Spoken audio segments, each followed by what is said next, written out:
आणि आता वळूयात राजकीय बातम्यांकडे। बातमी आहे नाशिकमधून।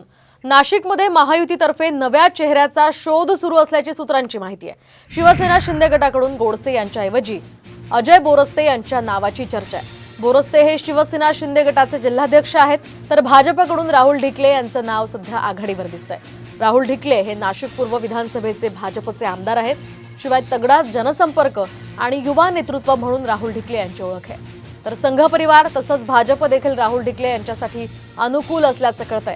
भुजबळांना होणारा विरोध पाहता संघाकडून भाजपच्या वरिष्ठ नेत्यांना उमेदवार बदलाबाबत तातडीचा संदेश पाठवल्याची सुद्धा माहिती मिळते।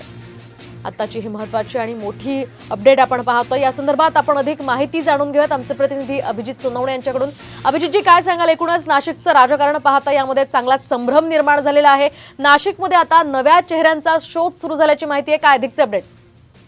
खरं आहे, कारण गेल्या काही दिवसांपासून सातत्याने महायुतीमध्ये नाशिकचा जागेचा तिढा सुटत नाहीये। सुरुवातीला हेमंत गोडसे हे विद्यमान खासदार असल्याने त्यांना तिकीट मिळेल अशी अपेक्षा होती, मात्र भाजपकडून त्यांना जोरदार विरोध सुरू झालेला होता आणि त्यानंतर मग अचानक भुजबळांच्या नावाची चर्चा सुरू झाली आणि भुजबळांची उमेदवारी ही दिल्लीतून ठरल्याचं देखील समोर आलेलं होतं। मात्र त्यानंतर भुजबळांच्या नावाला होणारा विरोध पाहता आता पुन्हा एकदा उमेदवार बदला संदर्भात हालचाली ज्या आहेत त्या महायुतीमध्ये सुरू झालेल्या आपल्याला पाहायला मिळतात। त्यामुळे नाशिकच्या जागेचा निर्णय जो आहे तो आणखी लांबणीवर पडण्याची शक्यता आहे। विशेषतः हेमंत गोडसे यांच्याऐवजी अजय बोरस्ते यांच्या नावाची देखील चर्चा आता सुरू झालेली आहे।